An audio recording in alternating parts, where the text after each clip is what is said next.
Oke. Kita lanjut dulu nih, Prof. Ya, izin Iya, bertanya, iya. Prof.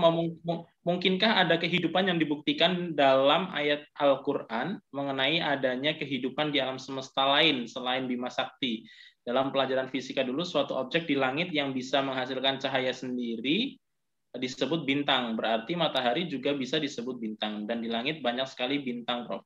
Apakah ada kemungkinan juga ada kehidupan di tiap bintang tersebut? Maaf, Prof, bila Ya. berbelit-belit. Terima kasih. Nah, ini mungkin lebih nyambung ke ini, Prof. Apa di beberapa dimensi 11, dimensi S. Saya mau nyambung ke black hole nanti, Prof. Ya. Dijawab dulu ini, Prof. Jadi gini ya, kita ini kan melihat bintang-bintang yang jauh-jauh itu kan dari sinarnya ya. Dan kita itu taunya gimana sih bahwa itu sekian tahun cahaya?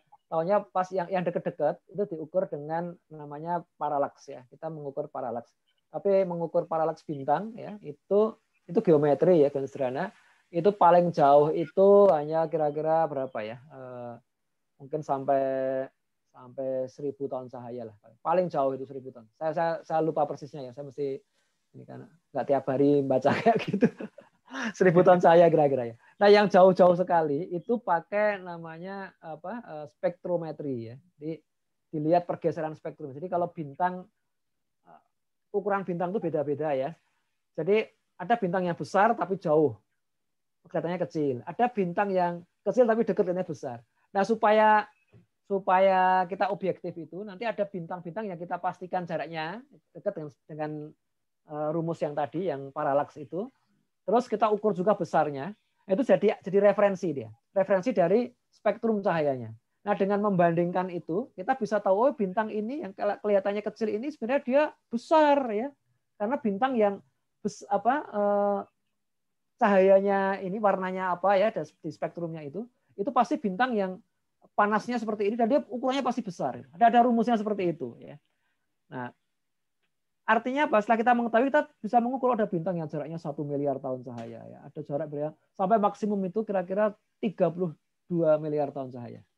Ya. 30 miliar tahun cahaya. Jauh banget itu. Karena kita kayak kita di permukaan balon gitu ya. Kita dan galaksi Bima itu di tepi balon yang satu dan bintang yang lain di tepi balon yang lain ya. Kalau radius dari alam semesta ini 14 miliar tahun ya. 14 miliar tahun cahaya kira-kira ya. 14,5 lah. Itu 2 kali lipat lah kira-kira ujung ke ujung itu. Nah, jadi apa yang kita lihat itu masa lalu. Kita melihat bintang sudah diukur ini sekian miliar tahun. Berarti masa lalu. Pertanyaan yang tidak bisa kita jawab adalah apakah itu masih ada? Kita nggak bisa jawab. Ya kan? Jangankan yang sudah miliaran tahun, yang 1.000 tahun kita nggak bisa jawab. Ya. Yang dekat-dekat Andromeda itu galaksi paling dekat itu 2 juta tahun cahaya. Ya. Kalau bintang yang paling dekat dengan bumi itu bintang Alpha Centauri ya, itu 2,5 tahun cahaya. Itu pun kita nggak tahu pasti sekarang masih ada apa enggak. Baru 2,5 tahun lagi kalau itu masih ada, berarti dulu tahun 2001 itu beneran ada itu. Oh, iya, iya. Jadi kita mengalami hal semacam itu ya. Nah, sekarang pertanyaannya apakah mungkin di galaksi yang banyak, galaksi itu ada lebih dari 200 miliar galaksi itu ya. Jadi ada satu proyek dulu tahun 90-an namanya Hipparcos ya. Ada satelit di ruang angkasa yang mencacah bintang itu ya. Pakai berbagai metode, pakai optik maupun radio ya, radio astronomi. Itu ada ketemu sekitar 200 miliar objek ya, bayangkan. Setiap galaksi itu ada miliaran bintang juga, itu banyak banget. Jadi kalau semua bintang itu dikasih nama manusia, itu lebih dari cukup lah ya. Lebih dari cukup. Manusia cuma 7 miliar. Mas Dika, bintang Dika ya. Kalau perlu Dika 1, Dika 2, Dika 3. Itu bisa. Ya. Ya kan? Cuma kita biasanya kalau di katalog itu kasih nomor aja, itu dengan nomor itu kita bisa lebih akurat lah, lebih cepat mencarinya juga. Nah, jadi kita patut bertanya, kan? Tapi itu sekali pertanyaan yang tidak bisa kita jawab ya. Apakah mungkin apakah aneh sekali kalau cuma bumi saja ya, cuma Bima Sakti aja, cuma tata surya saja ya, cuma matahari aja yang punya planet yang bisa kita huni. Mungkin kita akan berpikir begitu. Apa nggak mungkin di galaksi lain ada matahari, ada bintang yang seperti matahari, posisinya gedenya tuh pas ya.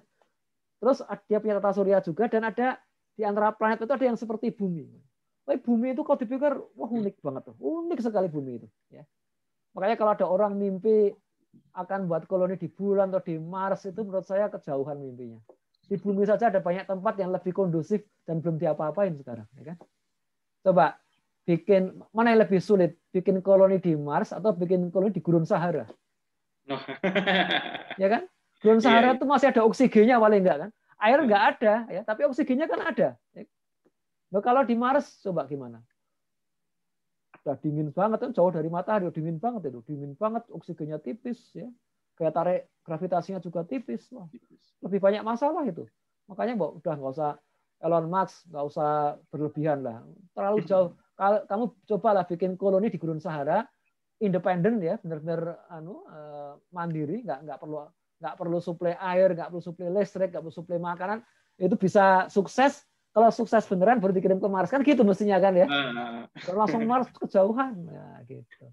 Nah, jadi kita nggak bisa menjawab pertanyaan itu.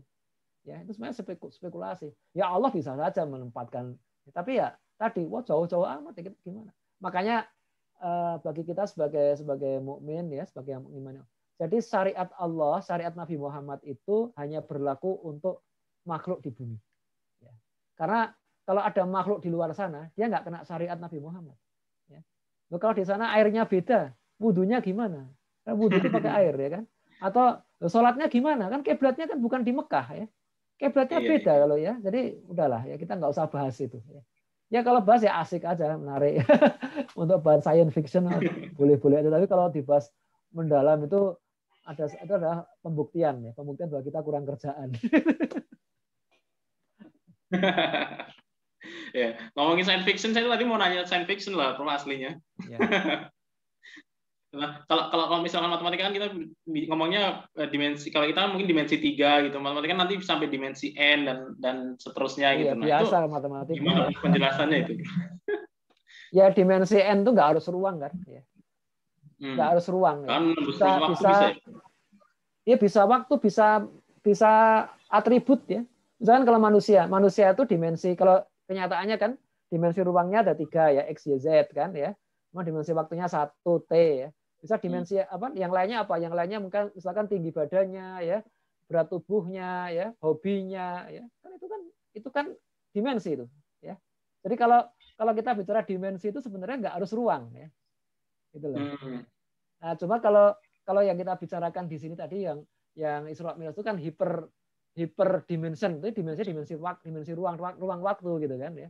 Itu yang kita spekulasi. Tapi kalau sekedar dimensi, memang kalau di matematika itu kan nggak harus berhubungan dengan alam nyata kan. Dia kan namanya juga ilmu pasti. Matematika itu pasti begitu ya. Kenyataan ada apa? Ya nggak ada. Ya kayak apa namanya, bilangan imajiner. Bilangan imajiner itu apa? Ya itu bisa dipakai kan ya. Bisa dipakai untuk merumuskan apa gitu kan. Kita kalau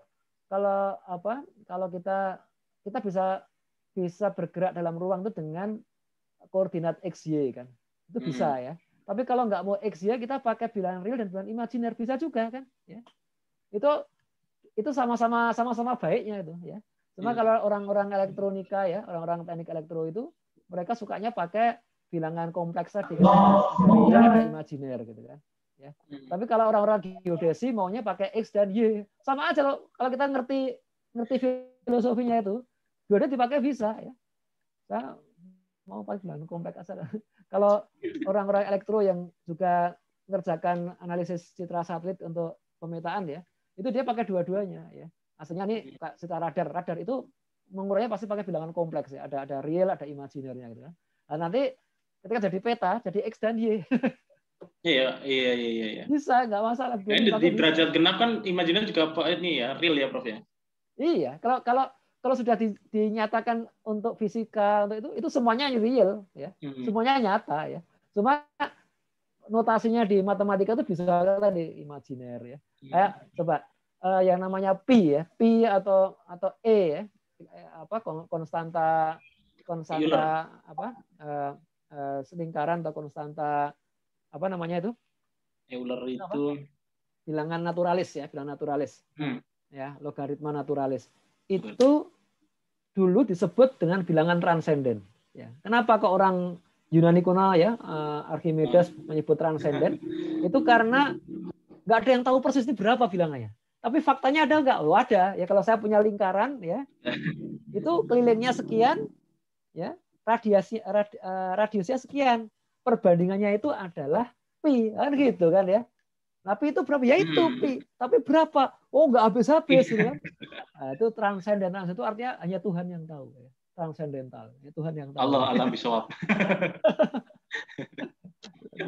bilangan irasional itu kan. Irasional itu. Iya, irasional ada yang transenden, ada yang